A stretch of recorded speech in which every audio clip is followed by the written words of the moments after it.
Forbes India presents DRIM CosmoFest, Future of Digital Influence. We are here to discuss elevating e-commerce with digital influence, and for you, the audience, the takeaway would be what are the trends, what are the opportunities, and of course, what are the issues which are on the top of the mind of all these leading players who have joined me on the stage here. Thank you so much, and I'm looking forward to having a sort of a wide-ranging conversation. Talking about influence, surprisingly, in the flight over, I caught this movie. I didn't realize that The Devil Wears Prada is nearly 20 years old. And there's one particular scene there where Miranda Priestley talks to the intern and talks about the power of influence in an indirect way, where she's talking about cerulean blue, which is a jacket color which the intern is wearing. And she scoffs, the intern scoffs, saying, "What does it have to do with me?" And the power of influence comes when Miranda Priestley outlines how cerulean blue was first used in the designer collection of Oscar de la Renta, and then it went to Yves Saint Laurent, then 8 designers caught on, and then it went into the shopping racks, and that's where the intern found it. So the power of influence is truly here to stay, because at the end of the day, we are all humans. We listen to each other, and of course, the leaders among us, we tend to take cues from them as to what they like and what they don't like. Ladies and gentlemen, we are talking about elevating e-commerce with digital influence. So let me first start by trend spotting, and I'll get Shreya to comment on that first, and Anwesha, I'll get you to comment on that later. The basic trends which are emerging, because when I talk to a lot of startups, when I talk to a lot of companies, big companies, now the narrative is more on profitability. There was the period of heady growth, now it's all about how are we making money. So in that context, the ROI factor also comes in. So take us through the key trends, Shreya, which are taking place, which a lot of the creators, top creators sitting in the audience, they should take note of as to when they look at pitching their services, when they look at approaching brands for their services. What are the key trends in your opinion? Look, I think post-pandemic, we've seen a fundamental shift, of course, in the way that people look at influencers and the value that they create, right? I think asking a brand today or a platform today, do you work with influencers, is like asking them, do you have a social media account? The answer is always yes, right? You're right in that I think as this space evolves and, with the advent of data technology, the ability to track end-to-end of the funnel, I think influencer marketing goes way beyond just top of the funnel now, right? And I think the option is with brands to decide how to activate influencers. You can use them across the funnel. Right? I think brands use them for everything from credibility building to conversion to even retention. I think some of the trends that, of course, we're seeing, I think India is still nascent, though we've seen countries like China way ahead of the curve is this concept of live shopping, right? Which is literally on-platform conversion. So social media creators are no longer restricted to social media, right? They're shifting very quickly to commerce channels as well. I think an interesting trend that one would also see is how AI is disrupting the space again across the funnel, right? And I think we've had AI creators here for a while. It's not a new phenomena. We've seen it from before the pandemic as well. But I think acceptance and willingness to experiment with this space has really grown. So I think this will be an interesting space to watch out for as well. And we're coming to you from that enablers perspective, from a platform perspective, as a leading platform that helps brand connect with micro-influencers and nano-influencers. The key trends that, according to you, that the audience should know, which are emerging in this space. Yes.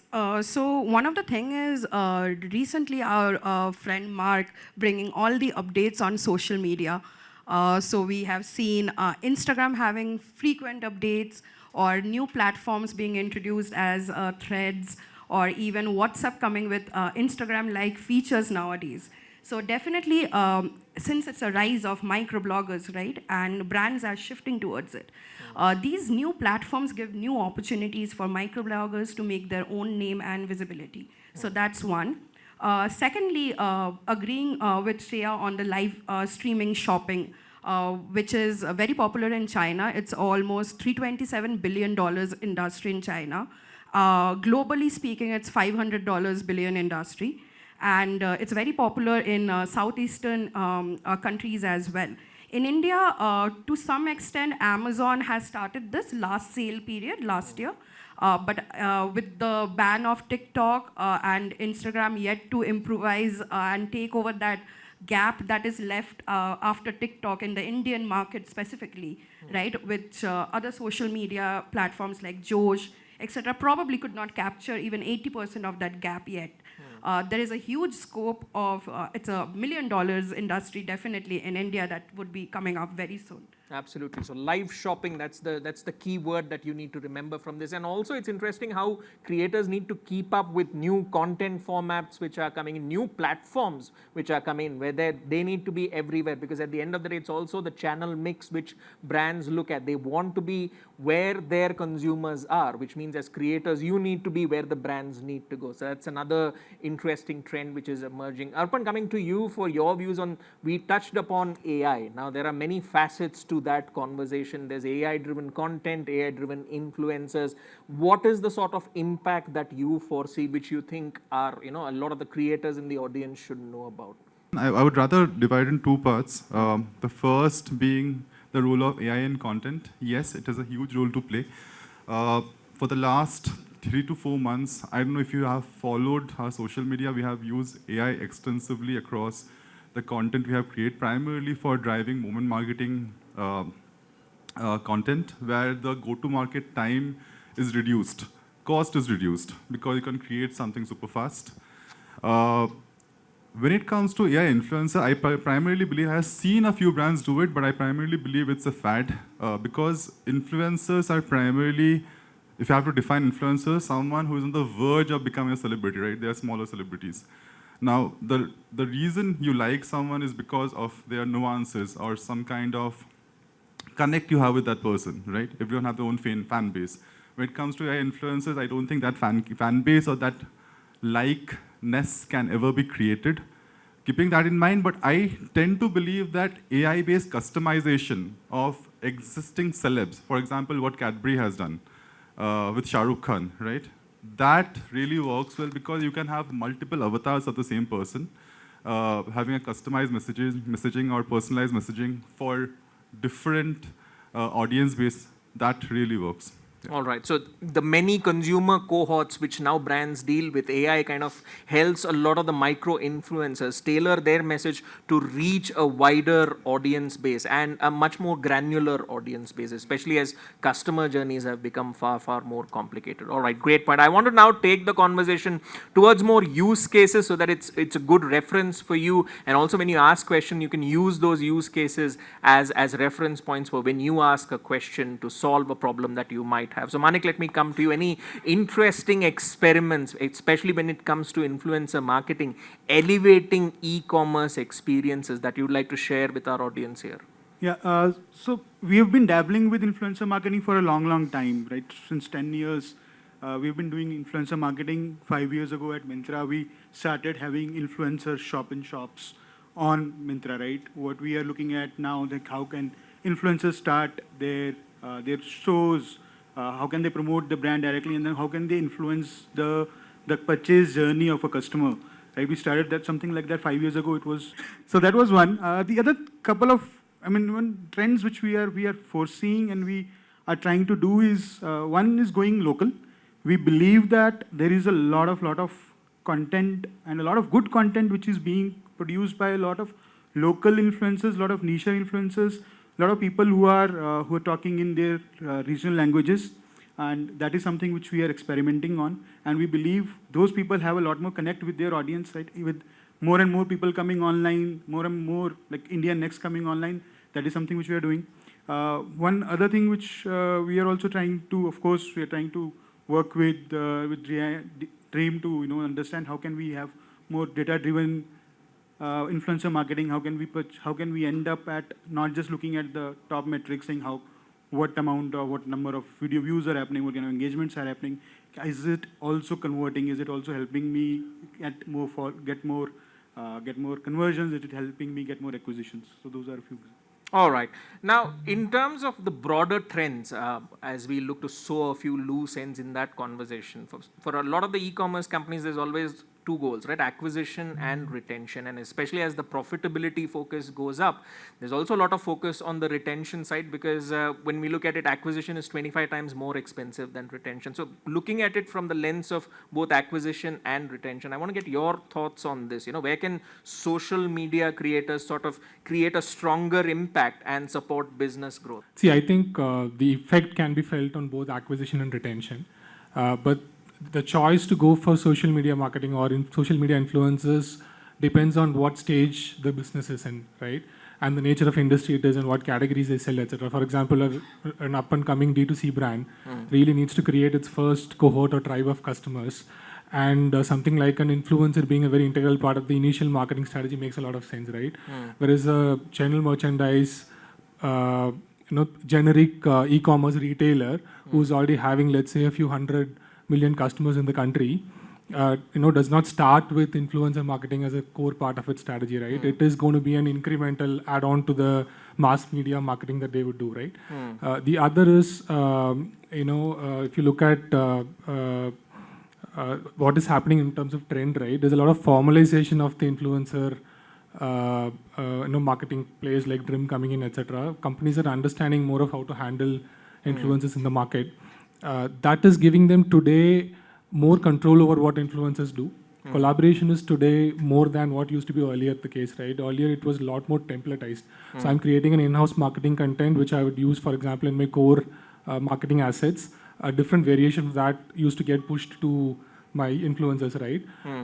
How does this serve acquisition versus retention? It's actually plain vanilla. Companies did not have clear objectives as to why I'm using influencers. Is it actually going to target a particular cohort which is today not converting in my platform? Is it actually attracting a new audience or not even coming to my platform? With a higher control over what influencers are putting out there, I think companies can choose between when to engage for what. For example, in an industry where there's very heavy competition and a company is actually seeing a lot of attrition and churn of customers, I can today, for example, enlist influencers who can actually talk about specific problems that my customers might have encountered, which is leading them to churn out of my platform. Obviously, not in terms of telling them that I'm not so bad, come back, but putting it out in a positive manner. So there is a choice between engaging for both influencers and using them for both acquisition and retention. The use cases vary depending on what industry, what stage the company is, and what categories they're trying to sell, etc. But the biggest hurdles in that discussion, when that discussion happens in terms of using influencers, micro-influencers for acquisition or retention, in the boardroom, what are the biggest no points which come up? See, one is obviously, is it the best channel in terms of ROI and cost, right? That is always the case because in spite of all that I said, influencer is still an addition to, if you look at big players, it's still an addition to the core marketing plans that are being put out, right? So, for example, in an e-commerce play like Myntra, Flipkart, you would actually talk about during an event like BBD, BFF, you'll say that we are looking at a reach of 300 million users, audience in the market. And you'd say that our influencers together will bring 5 to 7 million users, right? Sometimes it's very easy to even say that when I do not have enough money, I might not even want to engage this channel, right? So at that point in time, the question will always be for this particular sale event or for this particular quarter or this year, where am I feeling the heat? Do I need more acquisition or do I need more retention?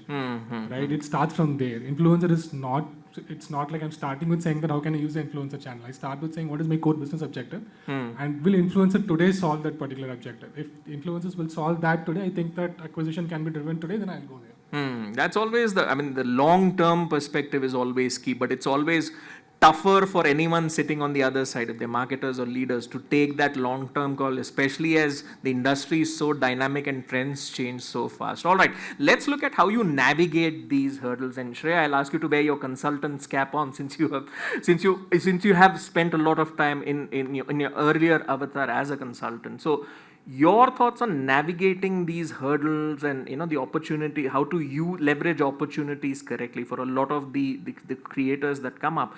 How do marketers think on navigating these hurdles and kind of leveraging opportunities?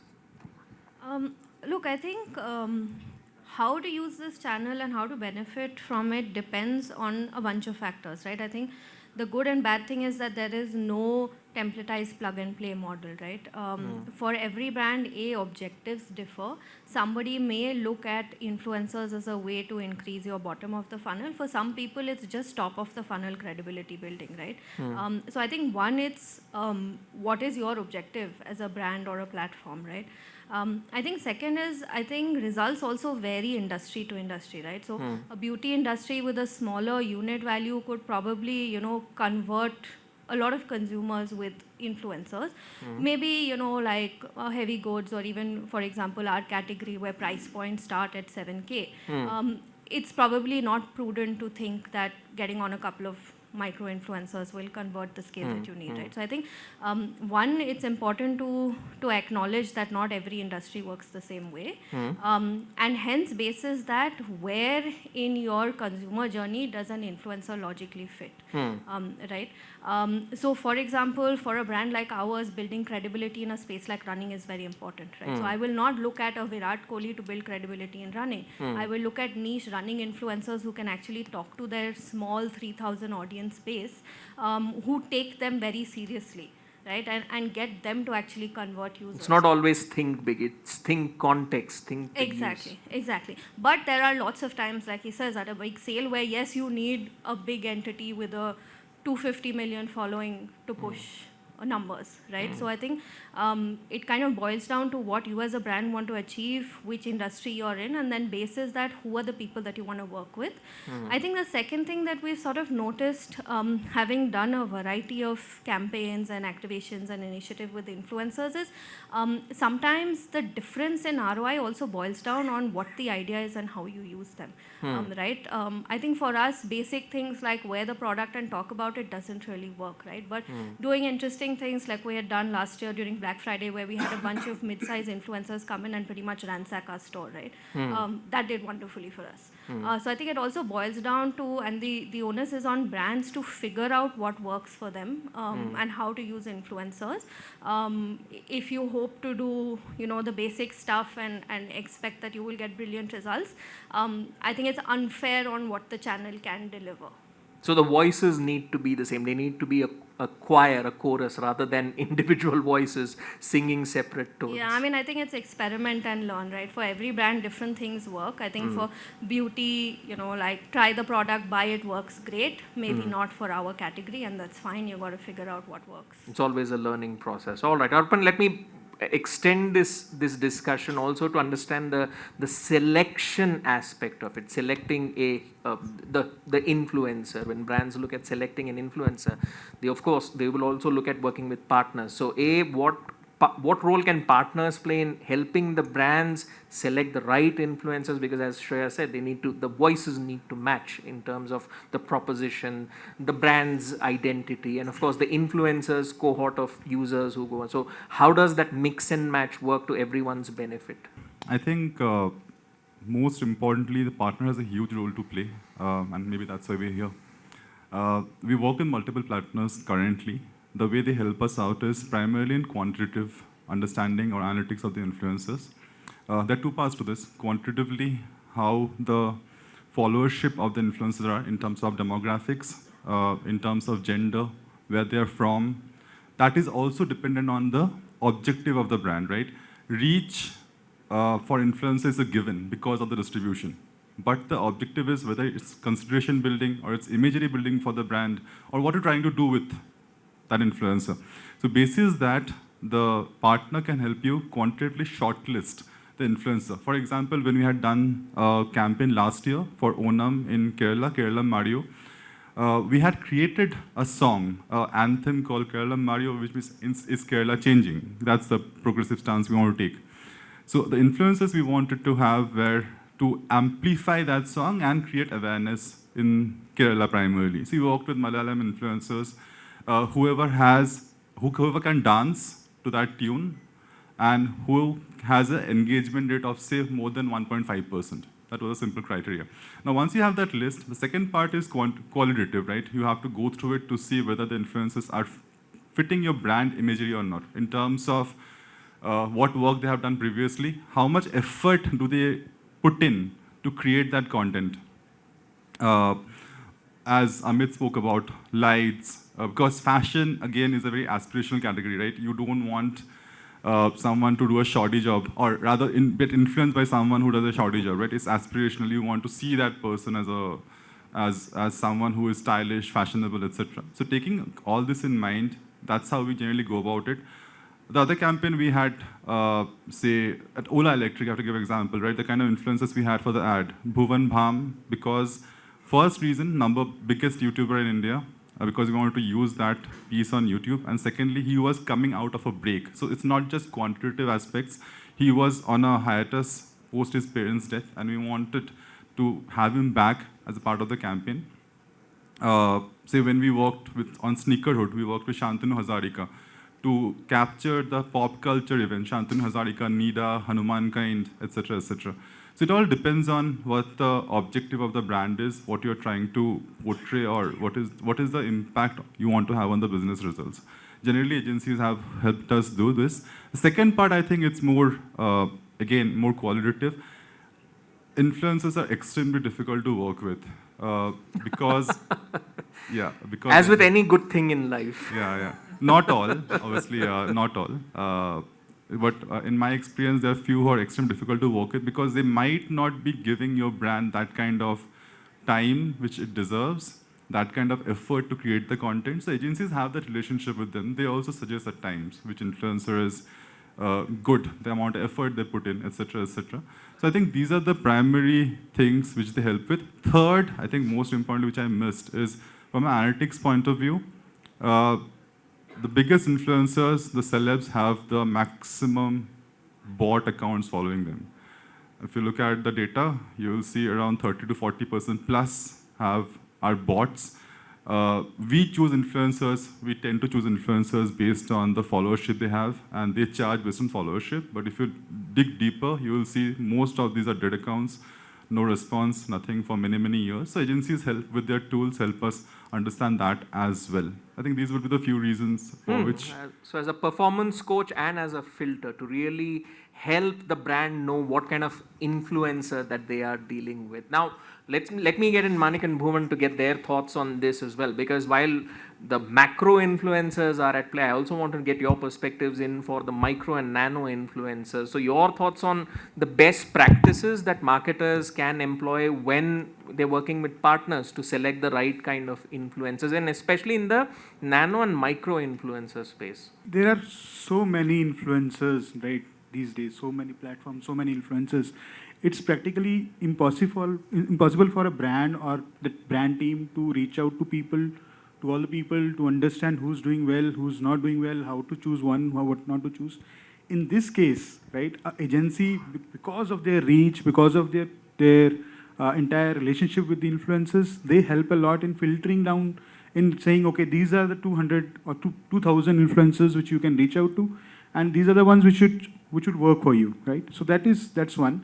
And again, right, as was mentioned earlier, that how do we know which influencer is a genuine influencer? How do we know they have not genuine? Have the fake followers, right? So when agencies are working with influencers for a long time, they realize, okay, these are the influencers who are genuine influencers who have gained their followership over a long period of time. So those are a few things which have been really helpful for us. And also, many times the cost perspective also comes down, right? When you're working with an agency, they have a long partnership, long relationship with the influencer. Influencer also becomes easy. It also becomes easy for an influencer to work with them. And as a brand, it has always happened when as a brand I reached out to an influencer, they'll charge me more. But through an agency, they'll end up charging me lesser. All right. So taking that forward, what do you think should be the key matrices that marketers are looking at to assess the efficacy and impact of influencer marketing efforts? Because you raised the points of ROI have been raised, but it will be also interesting for the creator audience to know what the marketers look at when they are truly looking to assess an influencer. Yeah, before that, I just want to add on to what Manik said, right? I'll connect back to one of the earlier things that I said, which is that this field is very nascent, right? Everybody's learning.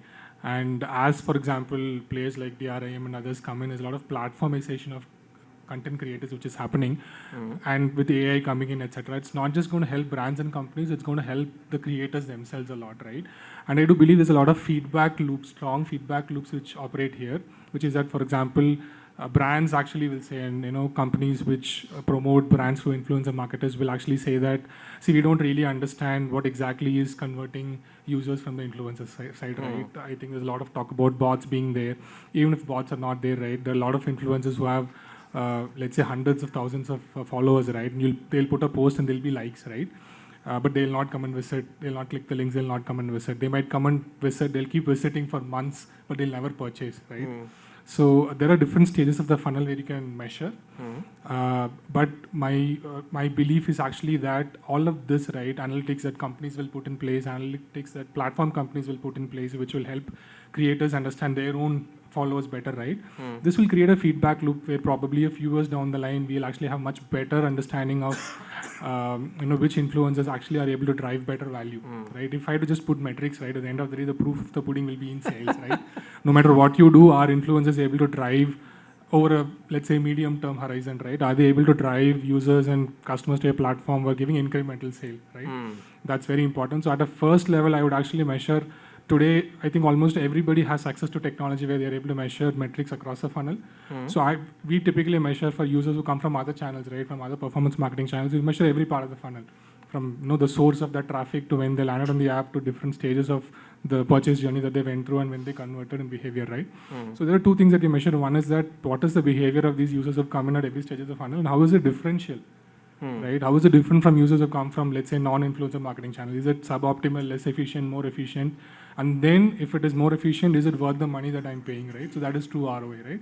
And today, for example, is too early to still take decisions purely basis that, because everybody's experimenting. So there might be an influencer in the market who's giving me traffic, but it's not converting, and in 2 months' time, I disengage with them. They might actually turn out to be one of the biggest and most effective influencers in the market 1 year, 2 years down the line. So it necessitates that need for longer term engagement. Collaboration, and I think that's one of the trends that we see today, right? It's a little more developed in the West, and even in markets like China, where, for example, influencers and companies co-create products, and these have like 20x, 30x more engagement, sale, etc., etc. We've seen that happening in the gaming space a lot. In fact, I was about to say that companies like PUMA, for example, might be able to work on collaborations like that better than, for example, retail companies.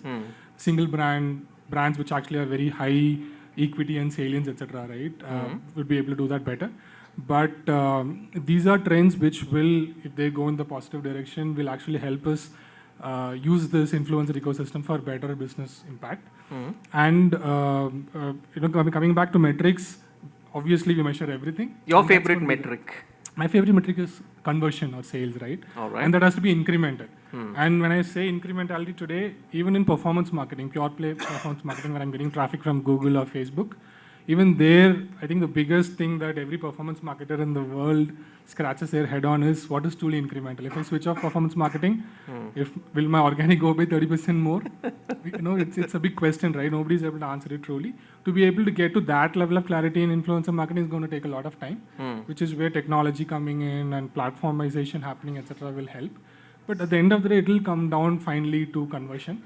Because in the medium term, it has to lead to conversion. Even if your brand metrics are, your consideration is going up, salience is going up, intent to purchase is going up. All of this will have to translate at some point in time to conversion and therefore sales. But we're heading there, as you say. All right. Shreya, let me get your comments on that, because at the end of the day, there's vanity analytics and there is real success indicators. While conversion is, in a sense, the most simplistic way you can put it, but on a deeper, granular sense, just so that the creators can also understand what marketers look at. How do you differentiate the wheat from the chaff? Sure. I think again, maybe just coming back to what is the objective that a brand hopes to achieve out of this, right? Very honestly, I mean, if I have to think about bottom of the funnel, then a like paid ad probably converts much better, right? So if that's the objective I'm going with, it's probably not going to be a successful channel for me, right? But some of the things that I see influencer partnerships do really well.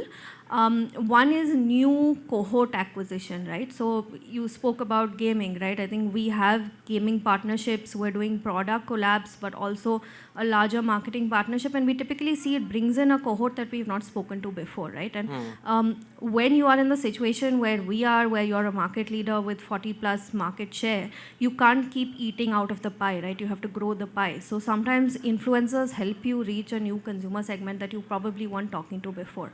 right? And I think that's very relevant also for brands trying to reach out to younger audiences, because I think the salience of younger audiences with traditional celebrities just seems to be reducing day on day, right? So sometimes influencers, especially we see regional influencers with a strong niche following seem to do the job really well, right? So I think for us, new consumer acquisition works really well.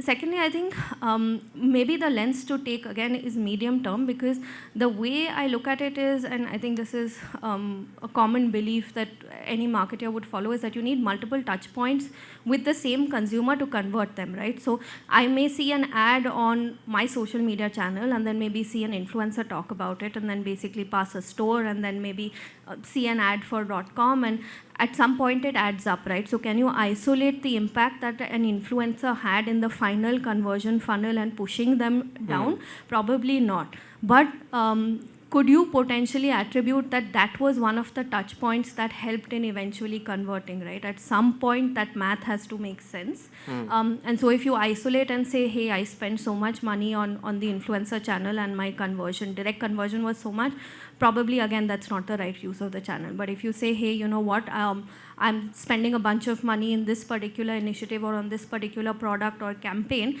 and I would want the consumer to engage with it at multiple touch points so it registers, because consumers are also consuming content through the day, and like longevity of that and recall of that content tends to be low, right? Then influencers is a great additional way to maybe build that touch point, and you never know. It may not be the last touch point that they engage with before they convert, but it could be one before they convert, right? So all right. That's a way to look at it as well. All right. I believe you're almost out of time. I've been informed. So, Anwesha, I'll have you sum up the talking points that we've discussed here. And of course, we're moving to a more richer data environment. So how does the future look like for our creators out there? Yeah, true. Data is not solving 100% yet.